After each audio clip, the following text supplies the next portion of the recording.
Okay, I have a very interesting game for you.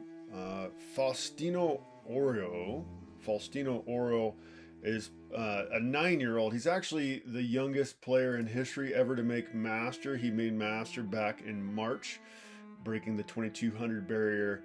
And here just recently, like a couple weeks ago, he just broke 2300. So this 9 year old boy, yeah, one of the strongest players in the world now. Faustino Oro is playing against Horatio uh, Salando Dyer. I'm butchering that name. He's a 2400, so nearly Grandmaster. And yeah, so Faustino actually playing the white pieces here, and the international master playing black goes with the French defense, which is interesting to me because I need to learn how to play better against the French defense. I normally go with pawn to b3 here and get my bishop out and put pressure on the center of the board. That way, Faustino goes with d4. We have d5 now by the international master, and Faustino goes with this somewhat strange move. That this is actually the second most popular move in the position, so it's not super strange. Seems to make more sense to play knight c3 here. I think maybe black is less likely to capture that pawn if you play this move, just because, well, yeah, this bishop is now staring at his own knight. So maybe that's why people like playing that in this opening. It's just they're not going to capture you because they don't want to untangle your pieces, I think. So again, well, so just books moves here. So this opening has been played by the top players in the world. You have names like Anish Giri, Hikaru Nakamura, Richard Rappaport, Peter Svidler, all have played this opening, although it hasn't been, so those were all, players rated over 2,700. That hasn't happened since 2014. So nobody has played the French defense as far as 2,700s and above since 2014, which is interesting. So up until this point, again, we do have here a list of those 2700s here. So Svedler, Levon Aronian just won a tournament recently, one of the strongest players in the world.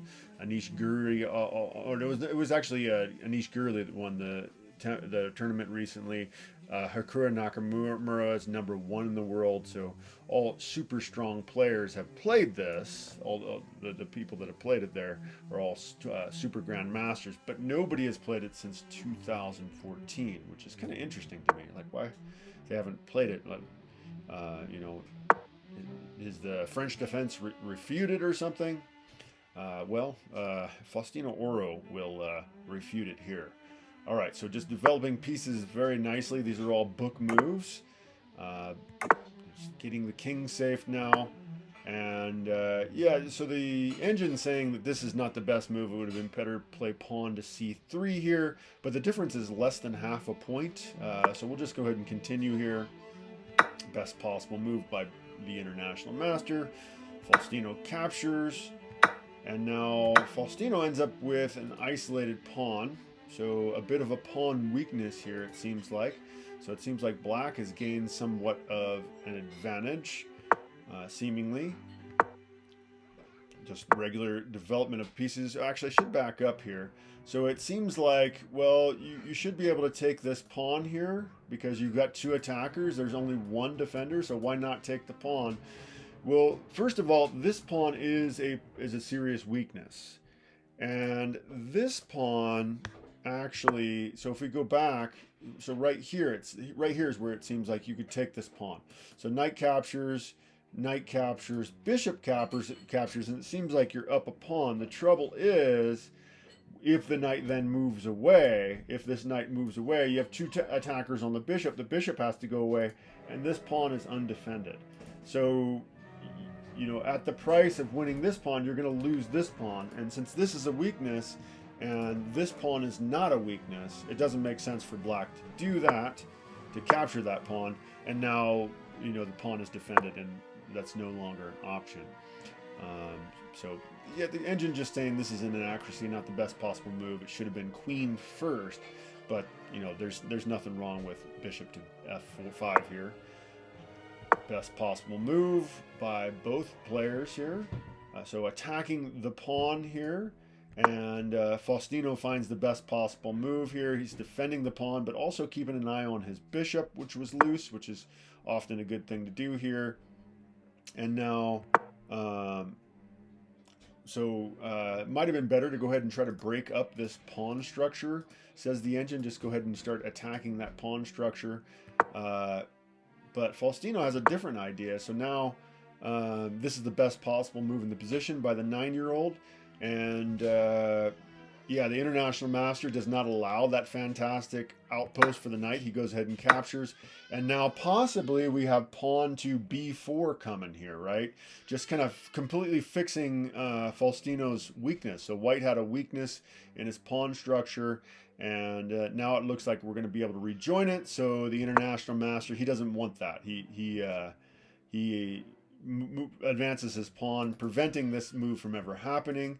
The engine actually saying best move is to play bishop to e4 here, kind of locking down the file, so not allowing the rook ever to have access to that file until basically black decides. So that might have been a better way to play. Faustino plays the best possible response. And this is a bit of a mistake, saying go ahead and bring the bishop back, or actually queen to d7 being the stronger move here.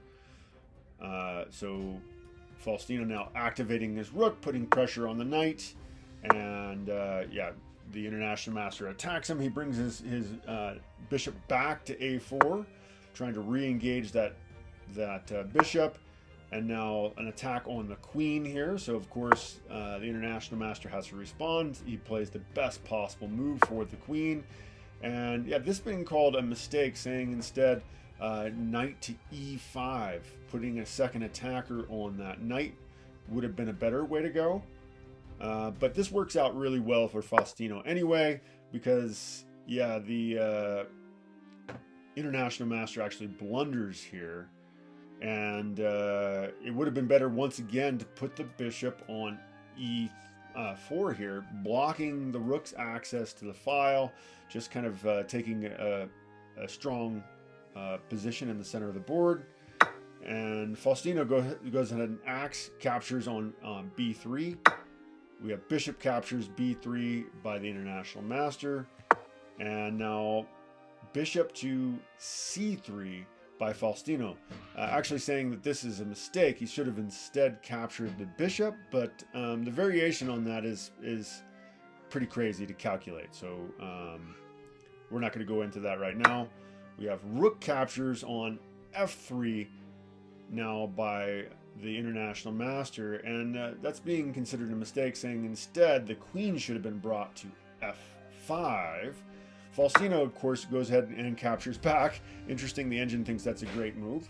Yeah, it does make sense to go ahead and recapture the rook, I think, in most cases. And now we have bishop captures on a4 by the International Master. Again, you can actually see the best move would have been queen to f5. That would have been a better move, but this is a good way to go.